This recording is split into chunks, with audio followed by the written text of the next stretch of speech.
আসসালামু আলাইকুম, স্বাগত জানাচ্ছি আরটিভির সকালের সংবাদে। আপনাদের সাথে আছি আমি সালিয়া পারভিন সাথী। মৃত্যুর মিছিল যেন থামছেই না। চলতি মাসে গেল 23 দিনে ডেঙ্গু রোগে আক্রান্ত হয়ে 133 জনের মৃত্যু হয়েছে। তার মধ্যে গেল 24 ঘন্টায় মারা গেল 10 জন। এত প্রাণহানির পরও টনক নড়ছে না সংশ্লিষ্টদের, সেই সাথে বাড়ছে না সচেতনতা। রোগী ও স্বজনরা বলছেন ডেঙ্গু জ্বরে আক্রান্ত হয়ে নিঃস্ব হচ্ছেন তারা। বিশেষজ্ঞ চিকিৎসকরা বলছেন মাঠ পর্যায়ে মশার নিধন কার্যক্রম বাড়াতে হবে, সেই সঙ্গে সাধারণ মানুষের মাঝে সচেতনতা বাড়াতে দৃশ্যমান উদ্যোগ গ্রহণ করতে হবে।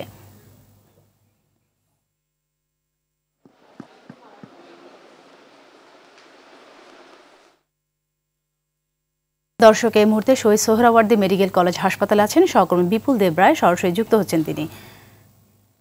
বিপুল, জানাবেন হাসপাতালে রোগীদের চাপ কেমন দেখতে পাচ্ছেন, আর এই বিষয়ে চিকিৎসকরা কি বলছেন?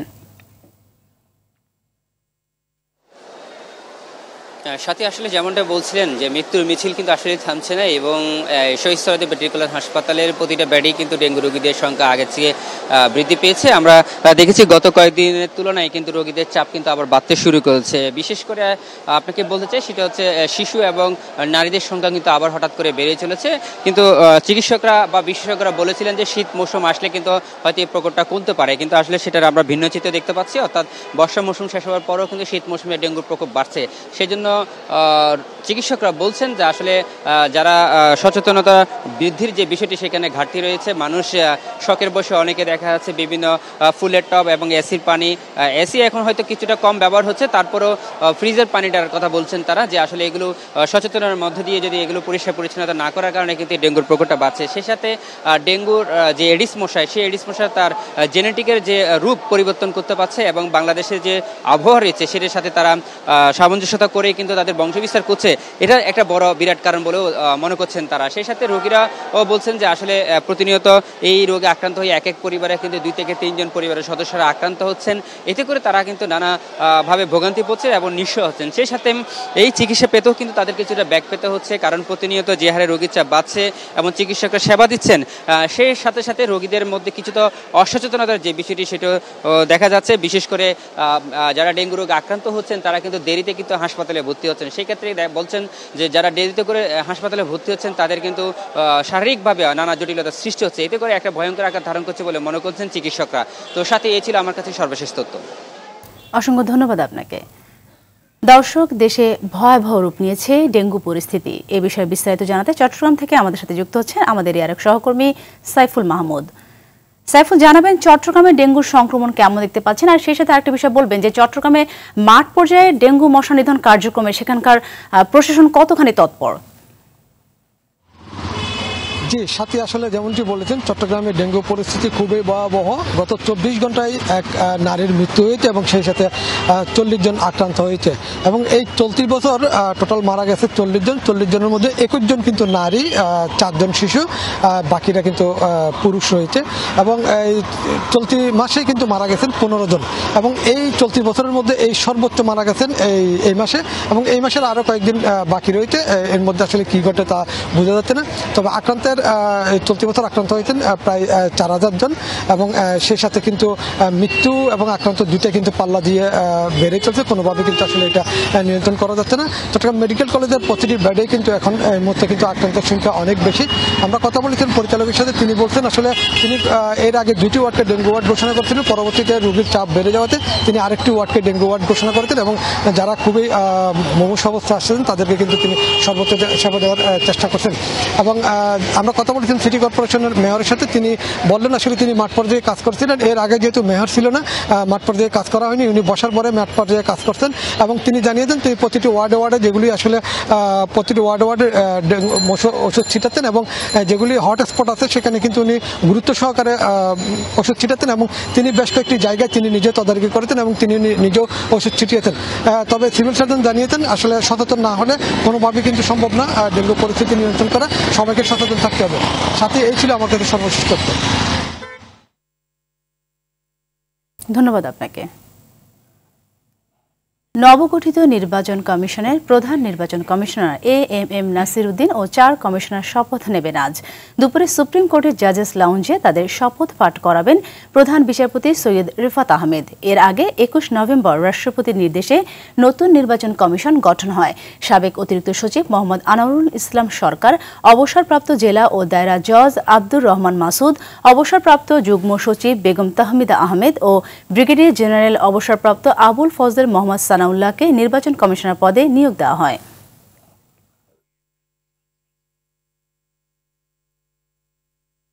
বৈষম্য বিরোধী ছাত্র আন্দোলনের শুরু থেকেই ছাত্রদের সঙ্গে কাঁধে কাঁধ মিলিয়ে অংশ নেন মুদি দোকানের সহকারী রিটন।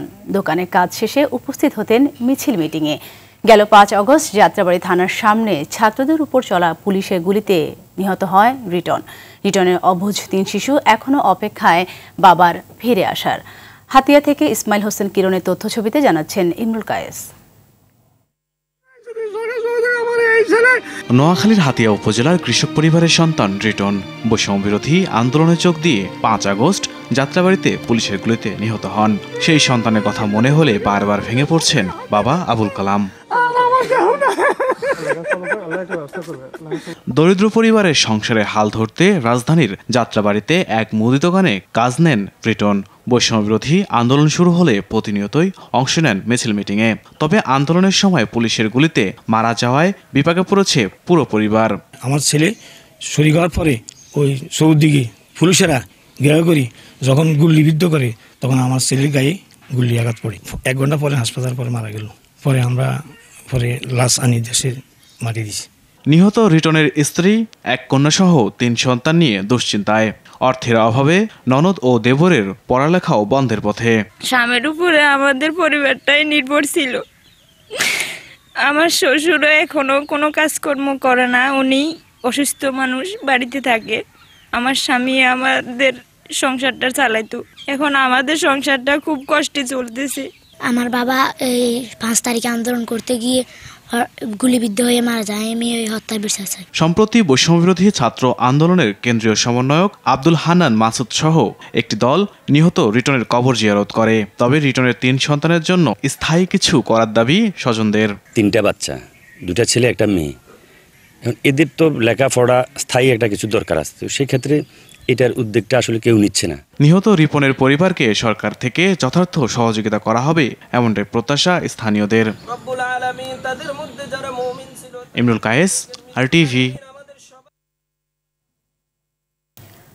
খোলা আকাশের নিচে রেলের কোটি টাকার সরঞ্জাম, 10 বছরেও শেষ হয়নি প্রকল্পের কাজ। ঢাকা নারায়ণগঞ্জ ডুয়েল গেজ প্রকল্পটি কবে শেষ হবে তা নিয়েও আছে অনিশ্চয়তা। তাই দায়ীদের বিচারের আওতায় আনার কথা বলছেন যাত্রীরা। তবে প্রকল্পটির পরিচালক জানান, চীনা ঠিকাদারি প্রতিষ্ঠান বদলে নিয়োগ দেওয়া হবে নতুন ঠিকাদার। রেল নিয়ে আশিকুল আলমের 2 পর্বের প্রতিবেদনের আজ থাকছে প্রথম পর্ব।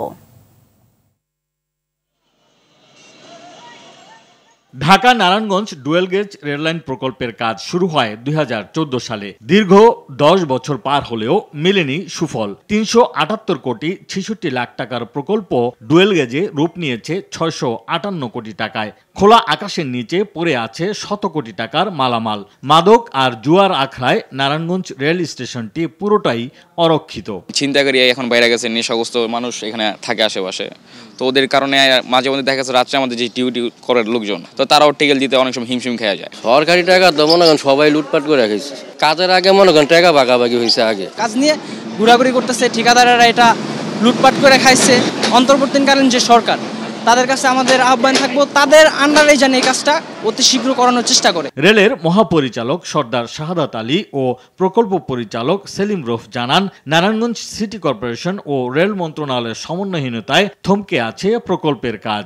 60 ভাগ কাজ শেষ করে বিদায় নিয়েছে চীনা ঠিকাদারি প্রতিষ্ঠান। তাই নতুনভাবে শুরু হবে প্রকল্পটির কার্যক্রম। এটা আমরা আশাবাদী যে সিসিজিপিতে এই টেন্ডারটা অ্যাপ্রুভ হয়ে গেলে ডিসেম্বরের মধ্যে অ্যাপ্রুভ হয়ে যাবে, আমরা জানুয়ারিতে চুক্তি করতে পারবো, অর্থাৎ 2025-এর জানুয়ারিতে। এখনো কিছু জটিলতা রয়ে গেছে। সিটি কর্পোরেশন তারাও একটা নারায়ণগঞ্জ শহর উন্নয়নের জন্য তারাও একটা প্রকল্প হাতে নিয়েছে। মেয়র চূড়ান্ত সিদ্ধান্ত, আবার মেয়র বলতে যাচ্ছে আমরা মন্ত্রী মহোদয়ের সঙ্গে আলোচনা করে আমরা সিদ্ধান্ত নেব। এই সমস্ত জটিলতার কারণেই কিন্তু এই জায়গা নিয়ে কিন্তু বহুদিন ধরে সমস্যা চলতেছে। 10 বছর পার হলেও এখনো আলোর মুখ দেখেনি এই প্রকল্পটি। নানা অনিয়ম, দুর্নীতি আর আমলাতান্ত্রিক জটিলতায় থমকে আছে প্রকল্পের কাজ। এখন অন্তর্বর্তীকালীন সরকারের দিকে তাকিয়ে আছেন রেলযাত্রীরা। নারায়ণগঞ্জ থেকে আশিকুল আলম, RTV। দর্শক, এই বিষয়ে আরো জানাতে হিলি থেকে সরাসরি যুক্ত হচ্ছেন সহকর্মী আব্দুল আজিজ। আজিজ, চাঁদাবাজি কমার পর হিলিতে বাজার দরে কেমন প্রভাব দেখতে পাচ্ছেন সে বিষয়ে একটু তুলে ধরবেন। জি সাথী, আপনি যেমনটি বলছিলেন, আসলে আমি এখন অবস্থান করছি হিলি স্থল বন্দর এলাকায়। আপনাকে জানিয়ে রাখি যে হিলি স্থল বন্দর দিয়ে কিন্তু বেশ কিছু পণ্য শুল্কমুক্তভাবে কিন্তু আমদানি হচ্ছে। এরপরেও কিন্তু বাজারে, খুচরা বাজারে কিন্তু দামের প্রভাব তেমনটা পড়েনি। আপনাকে জানিয়ে রাখি চালের দাম কিন্তু আগের দামে বিক্রি হচ্ছে। এছাড়া কাঁচা বাজারে যে দামটি সেটা হচ্ছে পেঁয়াজের দাম। পেঁয়াজের দাম কিছুটা কিন্তু দুদিনের ব্যবধানে কিন্তু কমেছে। এখন পেঁয়াজ হচ্ছে 60 থেকে 65 টাকা এবং সর্বোচ্চ 70 টাকা পর্যন্ত বিক্রি হচ্ছে। অন্যদিকে কিন্তু আলুর দামটি কিন্তু ব্যাপকভাবে বৃদ্ধি পেয়েছে। দেশে আপনার ভারতীয় আলুই কিন্তু বিক্রি হচ্ছে আপনার 60 থেকে 65 টাকা। সেই সঙ্গে কিন্তু দেশি আলুটি কিন্তু আজকে যেটি শুনলাম যে 70 টাকা পর্যন্ত কিন্তু বিক্রি হচ্ছে। এতে কিন্তু চরম ভোগান্তির মধ্যে পড়তে হচ্ছে সাধারণ ভোক্তাদের। আপনাকে জানিয়ে রাখি যে এই হিলি স্থল বন্দরের যে মূল সড়ক, সেখানে কিন্তু আমি দাঁড়িয়ে আছি। এই পথ দিয়ে কিন্তু মূলত দেশে দক্ষিণ অঞ্চলে কিন্তু বিভিন্ন ট্রাক কিন্তু পণ্য নিয়ে সরবরাহ করে। তবে ট্রাক চালকদের সঙ্গে কথা বলে যেটি জানতে পারলাম যে আসলে তাদেরকে কিন্তু আগে মতন কিন্তু চাঁদা দিতে হয় না। আগে কিন্তু বিভিন্ন সময় সিটি কর্পোরেশন থেকে শুরু করে বিভিন্ন নেতাকর্মী ও বিভিন্ন সংস্থার নামে কিন্তু তারা চাঁদা দিত। এতে কিন্তু তাদের প্রতিদিন প্রায় 1500 থেকে 2000 টাকার মতন চাঁদা দিতে হতো, সেটি কিন্তু আর দিতে হয় না। তবে তাদের একটি অভিযোগ রয়েছে যে আসলে এখন কিন্তু অনেক সময় রাস্তাতে কিন্তু তাদের ত্রিপল, অর্থাৎ ট্রাকের উপরে ত্রিপল কেটে অনেক সময় কিন্তু ছিনতাইকারীরা তাদের কিন্তু পণ্যগুলো ছিনতাই করে নিয়ে যাচ্ছে, এমনটি কিন্তু তারা অভিযোগ দিয়েছে। তবে ব্যবসায়ীরা বলছে যে আসলে দেশের বাজারে এসব পণ্য, যেসব পণ্য দাম বৃদ্ধি পেয়েছে, এটি কিন্তু আসলে মূলত বিশেষ করে কাঁচা পণ্যের দামটি। আর এই কাঁচা পণ্যের দাম কিন্তু মূলত নির্ধারণ করা হয় প্রতিদিন, কিন্তু এটি কিন্তু নির্ধারণ করা হয় থাকে। কিন্তু এক এক দিন কিন্তু এক এক রকম কিন্তু এই কাঁচা পণ্য কিন্তু দামগুলো হয়ে থাকে। তবে সরকারের পক্ষ থেকে যদি এখন নিয়মিতভাবে এই বাজারটি মনিটরিং করা হতো, সেক্ষেত্রে কিন্তু এই বাজার পরিস্থিতিটা অনেকটাই স্বাভাবিক হতো বলে মনে হচ্ছে এখানকার সচেতন মহল। তো সাথে এখন পর্যন্ত বলা চলে সড়কে চাঁদাবাজি কমলেও কিন্তু কিছু কিছু ব্যবসায়ী সিন্ডিকেটে কিন্তু এই নিত্যপণ্যের দামটি আকাশচুম্বী হচ্ছে, এমনটি কিন্তু জানিয়েছে এই সাধারণ ক্রেতারা। তো এই ছিল আমার কাছে দিনাজপুরের হিলি স্থল বন্দর থেকে সড়কের চাঁদাবাজি এবং নিত্যপণ্যের বাজার নিয়ে সর্বশেষ পরিস্থিতি। অসংখ্য ধন্যবাদ আপনাকে। দেশের বিভিন্ন জেলায় বাড়ছে শীতের তীব্রতা। দিনের তাপমাত্রা বেশি থাকলেও বিকেল হলে তাপমাত্রা কমে অনুভূত হচ্ছে শীত। এর সঙ্গে ঘন কুয়াশায় ঢাকা পড়ছে চারপাশ। কুড়িগ্রামে তাপমাত্রা কমে দিন দিন বাড়ছে শীত। সকালে সূর্যের দেখা মিললেও রাতভর শীতের তীব্রতা থাকে। সকাল 6টায় কুড়িগ্রামে সর্বনিম্ন তাপমাত্রা রেকর্ড করা হয়েছে 15.6 ডিগ্রি সেলসিয়াস। শীত পড়ায় দুর্ভোগে পড়েছেন নিম্ন আয়ের সাধারণ মানুষ ও শ্রমজীবীরা। এদিকে চুয়াডাঙ্গায় দিনের তুলনায় কমেছে রাতের তাপমাত্রা। সকাল 6টায় জেলায় সর্বনিম্ন তাপমাত্রা রেকর্ড করা হয়েছে 16.4 ডিগ্রি সেলসিয়াস।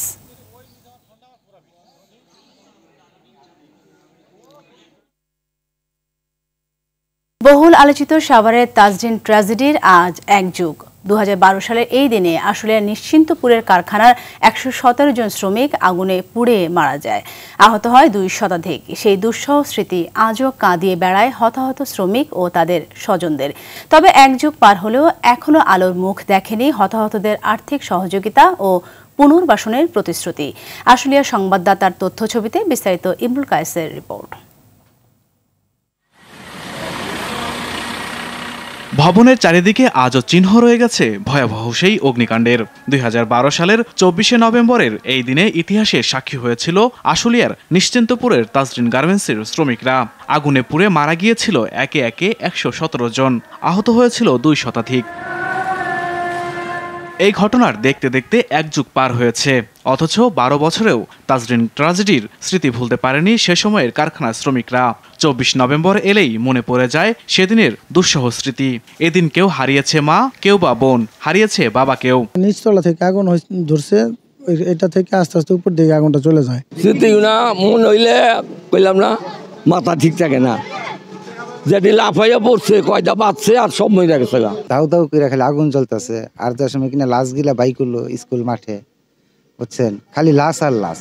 এ ঘটনার পর হতাহতদের পুনর্বাসন ও সহযোগিতার আশ্বাস দিলেও আজও আলোর মুখ দেখেনি সেই প্রতিশ্রুতি। আহতদের অনেকে কোনো মতে জীবনযুদ্ধে টিকে থাকলেও রয়েছে নানা প্রতিবন্ধকতা। এই জায়গায় আমি চাপ খাইছিলাম, চাপ খাদাই কান্ড আমি শুনি না আজ পর্যন্ত, আর মাথায় সমস্যা। প্রথম বর্তমানে দুইটা মেয়ে, মানে আমার অনেক অবস্থা খারাপ, আপনারা দেখতে পাচ্ছেন আমি অনেক কষ্ট করে জীবন কাটাচ্ছি। কেউ তো আমাদের পাশে এসে দাঁড়ায় না, কেউ তো আমাদেরকে জিগায় না, আমরা মানুষের দ্বারে দ্বারে যাই। বাড়িওয়ালার ভাড়া দিতে পারি না ঠিক মতো, ছেলে মেয়ের ভরণ পোষণ দিতে পারি না, নিজে স্বামী একা ইনকাম করে, ওই দিয়ে সংসার চলে না। আমরা চাই তার দূরত্বভাবে আমার তাড়াতাড়ি ক্ষতিপূরণটা দেওয়ার ব্যবস্থা করুক। তাজরিন ট্র্যাজেডিতে ক্ষতিগ্রস্ত শ্রমিকদের সহযোগিতা ও দ্রুত পুনর্বাসনের দাবি সংশ্লিষ্ট নেতাকর্মীদের। তাজরিন ফ্যাশনের দেলোয়ার হোসেনে সহ যারা এই অগ্নিকাণ্ডের সাথে জড়িত তাদেরকে সর্বোচ্চ শাস্তি নিশ্চিত করা হোক। বর্তমান সরকারকে যে তাজরিন গার্মেন্টসের ট্র্যাজেডির শ্রমিকদেরকে, আহত নিহতদেরকে যাতে পুনর্বাসন ও ক্ষতিপূরণের ব্যবস্থা করে দেয়। বিগত সরকারের কাছে কোনো সহযোগিতা না পেলেও অন্তর্বর্তী সরকারের কাছ থেকে সহযোগিতা পাবেন এমনটাই প্রত্যাশা ভুক্তভোগীদের। ইমরুল কায়েস, RTV। দীর্ঘ 4 বছরেও চালু হয়নি ব্রাহ্মণবাড়িয়ার কসবা বর্ডার হাট। ভারতীয় ক্রেতা ব্যবসায়ীদের কাছে বিপুল অর্থ বকেয়া থাকায় বিপাকে পড়েছে বাংলাদেশি ব্যবসায়ীরা। এ বিষয়ে সিদ্ধান্ত নেওয়ার কথা স্পষ্ট করে জানাতে পারেনি স্থানীয় প্রশাসন। ব্রাহ্মণবাড়িয়ার আখাউড়া থেকে সাদ্দাম হোসেনের পাঠানো প্রতিবেদন জানাচ্ছেন রিজওয়ান শরীফ।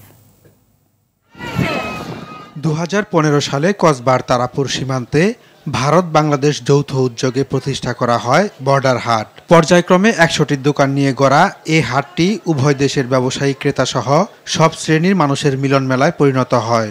দুদেশের সম্পর্ক উন্নয়ন ও সীমান্তের মানুষের সুবিধার্থে হাটটি কার্যকর ভূমিকা রাখে। মহামারী করোনার প্রাদুর্ভাব শুরু হলে 2020 সালে উভয় দেশের কর্তৃপক্ষ হাটটি সাময়িক বন্ধ ঘোষণা করে। এরপর 4 বছরে দুদেশের কর্তৃপক্ষ কয়েকবার বৈঠক করলেও পুনরায় চালু হয়নি। ফলে ভারতীয় ক্রেতা ব্যবসায়ীদের কাছে বকেয়ার টাকা পড়ে থাকায় ক্ষতিগ্রস্ত হচ্ছে দেশীয় ব্যবসায়ীরা। ভারতের ব্যবসায়ীদের কাছে আমরা প্রায় কোটি টাকার মতো বাংলাদেশের ব্যবসায়ীরা এখনো পাওনা রয়েছে। এই পাওনাগুলা আদায় হইতেছে না, বাজারটাও খোলা হইতেছে না। করোনার আগে যখন ব্যবসা করেছি তখন ইন্ডিয়া আমাদের অনেক বাকি বক্কা আছে। যদি সরকার এই হাটটা খুলে দেয়, হ্যাঁ, আমরা বাকি বক্কাগুলো উদ্ধার করতে পারবো। উভয় দেশের ক্রেতা ব্যবসায়ীদের স্বার্থ রক্ষায় হাটটি দ্রুত চালু করার দাবি স্থানীয়দের। সপ্তাহে একদিন করতাম, তারপরেও কম বেশি বেচাকিনি হইতো, ভালো চলতাম। ওই হাটটা হওয়ার কারণে ধরেন একটা আমাদের মিলন মেলা ছিল একটা দুই দেশের মধ্যে। এই হাট ম্যানেজমেন্ট কমিটির কাছে অনুরোধ, দ্রুত কসবা তারাপুর সীমান্ত হাটটি চালুর ব্যবস্থা নেওয়া হোক। বাণিজ্য মন্ত্রণালয়ের নির্দেশনা পেলে হাটটি চালুর বিষয়ে ব্যবস্থা নেওয়ার কথা জানান অতিরিক্ত জেলা ম্যাজিস্ট্রেট। এই বিষয়ে আমরা নিশ্চয়ই ব্যবস্থা নিব, আমরা কথা বলবো এবং প্রয়োজনে বাণিজ্য মন্ত্রণালয়ে আমরা যোগাযোগ করে পরবর্তী পদক্ষেপ নেওয়ার বিষয়ে আমরা উদ্যোগ নেব। বাংলাদেশি ব্যবসায়ীদের কোটি টাকার উপরে বকেয়া রয়েছে বলে জানিয়েছে সংশ্লিষ্টরা। রেজওয়ান শরীফ, RTV। ভালো নেই ঢাকার ধামরাইয়ের মৃৎশিল্পীরা। মাটির তৈরি জিনিসের পরিবর্তে প্লাস্টিক, অ্যালুমিনিয়াম ও লোহার তৈরি পণ্যের চাহিদা বাড়ায় হুমকিতে ঐতিহ্যবাহী মৃৎশিল্প। এতে মানবেতর জীবনযাপন করছে শিল্পের সঙ্গে জড়িতরা। তবুও কর্মদক্ষতার মাধ্যমে এই শিল্পকে আঁকড়ে ধরে বেঁচে থাকার স্বপ্ন দেখছে তারা। ধামরাইল থেকে রাজিউল হাসান পলাশের তথ্য ছবিতে বিস্তারিত জানাচ্ছেন সৈয়দ মাহমুদ। কেউ তৈরি করছে মাটির পুতুল, ঘোড়া, হাতি, খেলনা, কেউ আবার তৈরি করছে হাঁড়ি, পাতিল, থালা। আবার রং তুলি দিয়ে সেসব সামগ্রী দৃষ্টিনন্দন ও আকর্ষণীয় করে তুলছে কেউ কেউ। বিভিন্ন আকার ও শৈলীতে তৈরি হচ্ছে বাহারি সব পণ্য। ঢাকার অদূরে ধামরাইয়ের কুমারপল্লীতে যুগ যুগ ধরে মাটি দিয়ে বিভিন্ন নিত্য প্রয়োজনীয় পণ্য তৈরি করে আসছে তারা। মৃৎশিল্পীরা জানায় 80-র দশকেও এই অঞ্চলের মানুষ মাটির তৈরি জিনিস ব্যবহার করত। ঘরে বাইরে হাট বাজারে কদর ছিল এসব জিনিসের। তবে দিনে দিনে সিলভার ও প্লাস্টিকের সামগ্রী বাজার দখল করে নিয়েছে। এতে দুর্দিন নেমে এসেছে মৃৎশিল্পীদের জীবনে। তবু শত কষ্ট উপেক্ষা করে অনেকে বাপ দাদার ঐতিহ্য ধরে রাখার নিরন্তর চেষ্টা চালিয়ে যাচ্ছে। আমরা এই মালে পয়সা কম পাই, আমাকে ছেলে পেলেরা ভাগে দিয়েছে, মানে আমাকে খুব কষ্ট।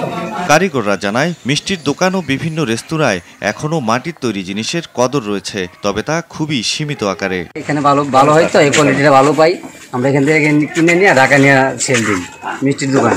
অর্থকষ্টে জর্জরিত অনেক মৃৎশিল্পী পেশা বদলাচ্ছে, তবে শিল্পীদের দুর্দিন কাটাতে সরকারি সহায়তার আশ্বাস দিলেন এই কর্মকর্তা। প্রত্যেককে বলেছি যে আপনারা যখনই এই পেশার জন্য, এই পেশা টিকে রাখার জন্য, পেশার মান উন্নয়নের জন্য আপনাদের মূলধন দরকার, আমরা সমাজসেবা অফিসার, সমাজসেবা অধিদপ্তর, সমাজসেবা অফিস আপনাদের পাশে আছে। সৈয়দ মাহমুদ, RTV। তীব্র যানজটে নাকাল ঠাকুরগাঁওয়ের পীরগঞ্জ পৌরবাসীর জনজীবন। নির্মাণাধীন ড্রেনের মাটিসহ নির্মাণ সামগ্রীর রাস্তার উপর ফেলে রাখা, ফুটপাত দখল এবং অনিয়ন্ত্রিত যানবাহনের কারণে এই যানজটের সৃষ্টি হয়। এতে চরম ভোগান্তিতে পড়েছে পথচারী সহ সাধারণ মানুষ। সমস্যা সমাধানে ট্রাফিক পুলিশ নিয়োগ করা সহ প্রয়োজনীয় ব্যবস্থা নেওয়ার কথা জানায় প্রশাসন। ঠাকুরগাঁওয়ের স্টাফ রিপোর্টার জয়নুল আবেদিন বাবুলের তথ্যচিত্রে জানাচ্ছেন নাদিরা সুলতানা। ঠাকুরগাঁয়ের পীরগঞ্জ পৌরসভা 2018 সালে প্রথম শ্রেণীর মর্যাদা লাভ করে। এরপর পৌর কর সহ অন্যান্য কর বাড়ানো হলেও বাড়েনি নাগরিক সুবিধা। ব্যাটারি চালিত অটোরিকশা, ভ্যানগাড়ি সহ অনিয়ন্ত্রিত যানবাহন আর ফুটপাত দখল করে ব্যবসার কারণে শহরে যানজট ও নানা সমস্যায় ভুগছেন পৌরবাসী। সম্প্রতি রাস্তার পাশে নির্মাণাধীন ড্রেনের মাটি ও নির্মাণ সামগ্রী ফেলে রাখায় ভোগান্তির মাত্রা বেড়েছে আরও কয়েক গুণ। চরম দুর্ভোগে শিক্ষার্থী ও পথচারীরা। হাঁটা চলার জায়গাটা হচ্ছে অটো, ভ্যান এগুলো হচ্ছে দখল করে নিচ্ছে। পাথরগুলো রাস্তার উপর রাখতেছে, বালিও পাথর রাস্তার উপর রাখতেছে। যাওয়া আসা করতে সমস্যা হচ্ছে, ধুলাবালি খুব অত্যাধিক উঠতেছে। অনেক দুর্ঘটনার শিকার হচ্ছেন আমাদের পীরগঞ্জবাসী। রাস্তা খুঁড়ছে, রাস্তার সাইডে মাটি আছে, একটা রাস্তা 3টা অটোর লাইন। তো রাস্তা থেকে সিএনজি সহ এই জিনিসগুলো অপসারণ করলে রাস্তার সুযোগ সুবিধা আমাদের হবে। মানুষের দুর্ভোগ কমাতে ট্রাফিক পুলিশ নিয়োগ করা সহ প্রয়োজনীয় ব্যবস্থা নেওয়ার কথা জানায় প্রশাসন। ভোগান্তি লাঘবে আমরা দুটি চৌরাস্তায়, বিশেষ করে পশ্চিম এবং পূর্ব চৌরাস্তায় পৌরসভা থেকে 2 জন পৌর পুলিশ আমরা দিয়েছি। জেলা ঊর্ধ্বতন কর্তৃপক্ষ যারা আছে তাদেরকেও এখানে ট্রাফিক পুলিশ মোতায়েনের জন্য অনুরোধ জানিয়েছি। জনদুর্ভোগ লাঘবে দ্রুত কার্যকর ব্যবস্থা নেওয়ার দাবি পৌরবাসীর। নাদিরা সুলতানা, RTV। সকালের সংবাদ এ পর্যন্তই। মধ্যাহ্নের সংবাদ দুপুর 12টায় দেখার আমন্ত্রণ রইল। ধন্যবাদ সবাইকে।